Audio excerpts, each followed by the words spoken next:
جی السلام علیکم ورحمۃ اللہ وبرکاتہ۔ کلاس دہم، امید کرتا ہوں بیٹا سب خیریت سے ہوں گے۔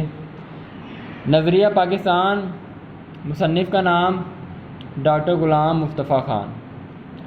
جی بیٹا 23 جون بروز منگل آج ہم اگلا پیراگراف پڑھنے جا رہے ہیں۔ جی اسی زمانے میں شاہ ولی اللہ دہلوی، دو سے مراد نیچے آئیں تو آپ کو پتہ چل جائے گا۔ شاہ ولی اللہ دہلوی جو کہ 1703 میں پیدا ہوئے اور 1763 میں خالق حقیقی سے جا ملے۔ شاہ ولی اللہ دہلوی عالم دین، محدث اور مصلح تھے، اصلاح کرنے والے تھے۔ عالم دین تھے، محدث، احادیث کا علم بھی جانتے تھے۔ جی اسی زمانے میں شاہ ولی اللہ اور ان کے ساجزادوں نے مسلمانوں کی اخلاقی کردار اور معاشرتی معاشرے والی برائیوں کو دور کرنے کی تحریک شروع کر دی۔ اخلاقی برائی وہ جو انسان کے کردار میں ہوتی ہے، معاشرتی برائی وہ برائیاں جو ہمارے معاشرے میں ہوتی ہیں۔ تحریک حرکت شروع کر دی، مہم۔ پھر ان کے پوتے شاہ اسماعیل رحمۃ اللہ علیہ نے اپنے مرشد پیر و مرشد بزرگ سید احمد بریلوی کے ساتھ اسلامی اصولوں کو دوبارہ رائج کرنے اور ملک کو غلامی سے آزاد کرانے کی کوشش میں 1831 میں اپنی جانیں قربان کر دی۔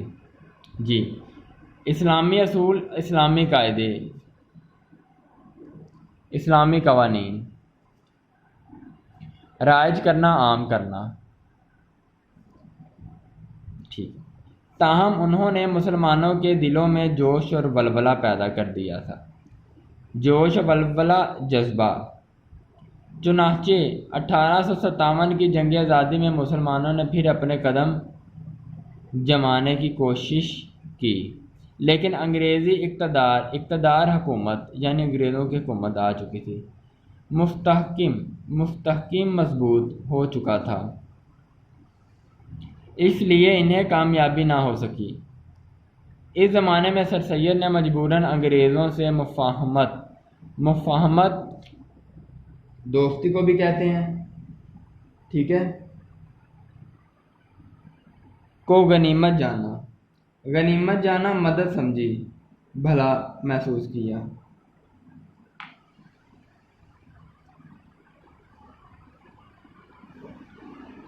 جی اور مسلمان قوم کی اخلاقی اور تہذیبی اصلاح پر توجہ دی۔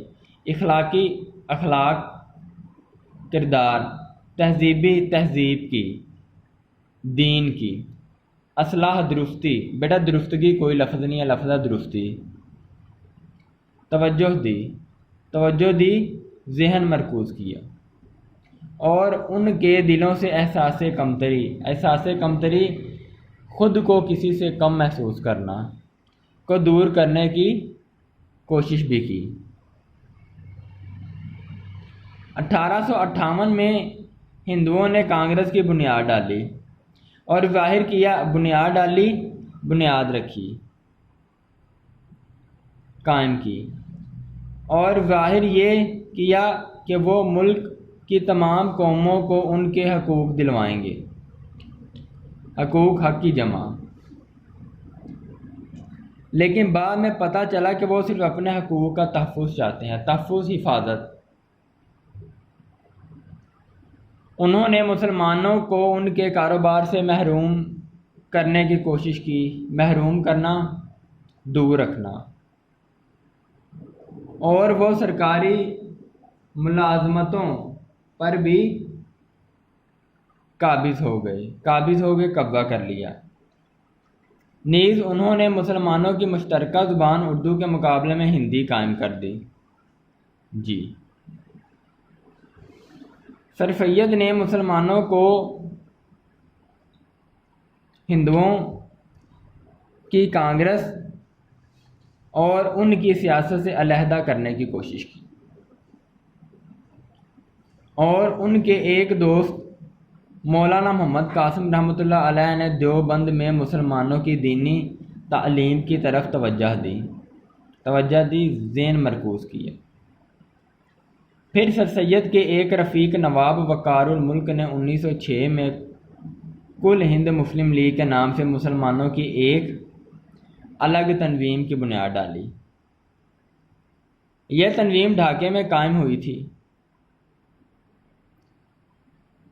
ڈھاکہ بنگلہ دیش کا موجودہ بنگلہ دیش کا دارالحکومت، جہاں ہندوؤں نے سازش کر کے مسلمانوں کو ذکر پہنچانے کے لیے نقصان تکلیف مشرقی بنگال یعنی بنگلہ دیش اور آسام کا وہ صوبہ جس میں مسلمانوں کی اکثریت ہی تعداد زیادہ تھی، ختم کرا دیا۔ 1911 میں اسی علاقے کو پھر بنگال میں شامل کر دیا گیا۔ جی بیٹا، آج یہ جو آپ نے پیراگراف پڑھا ہے، اس کو اگر میں اپنے لفظوں میں بیان کروں تو غور سے سنیے گا کہ اسی زمانے میں یعنی کہ جب مسلمانوں کا زوال شروع انگریز کے آنے کی وجہ سے مغل حکمرانوں کا زوال شروع ہو گیا تھا، اسی زمانے میں شاہ ولی اللہ دہلوی اور ان کے صاحبزادوں نے مسلمانوں کے اخلاق کی اور مسلمانوں کے معاشرے کی اصلاح کرنا شروع کر دی۔ مسلمانوں کو معاشرتی، اخلاقی، سماجی برائیوں سے دور کرنے کے لیے مختلف تحریکیں شروع کر دیں۔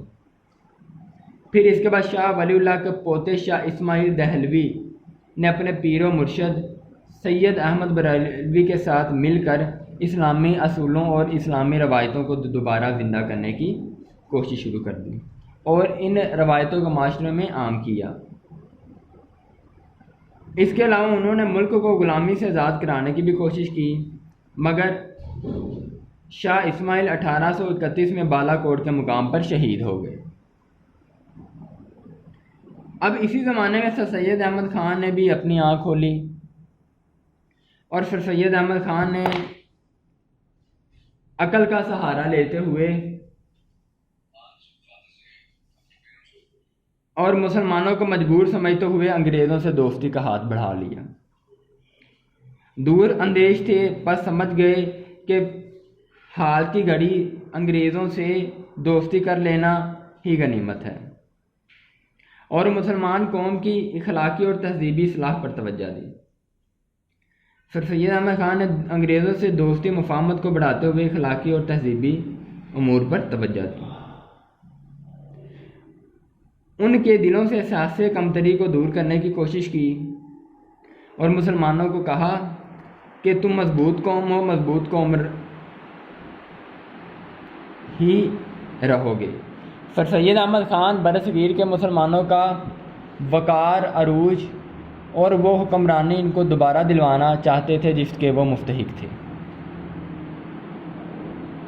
پس سر سید کے دوست مولانا قاسم نے دیوبند میں مسلمانوں کو دینی توجہ کی طرف راغب کیا، اور پھر سر سید کے ایک دوست نواب وقار الملک نے 1906 میں کل ہند مسلم لیگ کے نام سے مسلمانوں کے لیے ایک الگ سیاسی جماعت بنائی۔ یہ تھا بیٹا آپ کا آج کا موضوع۔ اس پیراگراف کو آپ نے اچھے طریقے سے پڑھ لینا ہے، اپنے لفظوں میں اس کو لکھنا ہے اور الفاظ معنی ضرور یاد کیجیے گا۔ اور اگر یہ پیراگراف آپ کو تشریح کی صورت میں آ جائے تو یاد رکھیے گا تبدیل صرف اتنے سرے نے ہونا ہے۔ یہ جو آج ہم نے پڑھا ہے اس کا حوالہ متن سبق کا عنوان بھی نظریہ پاکستان ہے، مصنف کا نام بھی ڈاکٹر غلام مصطفیٰ خان ہے۔ ڈاکٹر غلام مصطفیٰ خان کی تاریخ پیدائش بھی 1916 ہے، یعنی یہ چیزیں سیم رہیں گی۔ ہاں، نیچے خط کشیدہ الفاظ کے معنی وہ جو ہوں گے، وہ جو انڈر لائن کیے گئے ہوں گے، وہ آپ نے ادھر الفاظ لکھ دینے ہیں اور ادھر آپ نے معنی لکھ دینے ہیں۔ مزید برآں تشریح کی ہیڈنگ آپ دیں گے۔ تشریح اصل عبارت کے 3 گنا ہوتی ہے، اپنے الفاظ میں وضاحت سے بیان کریں گے، مگر تشریح لکھتے ہوئے آپ ابتدائیہ بھی یہی لکھیں گے، کیونکہ ڈاکٹر غلام مصطفیٰ خان اس کے رائٹر ہیں، اس کے لکھاری ہیں، مصنف ہے، تو یہ ان کی ایک خوبی کے طور پر آپ لکھ دیں۔ آگے آپ تشریح شروع کر دیں گے جو بھی آپ لکھنا چاہیں۔ اسی کے ساتھ میں محمد رمضان آپ سے اجازت چاہتا ہوں، انشاءاللہ دوبارہ ملاقات ہوگی، اس سے آگے چلیں گے۔ السلام علیکم ورحمۃ اللہ وبرکاتہ۔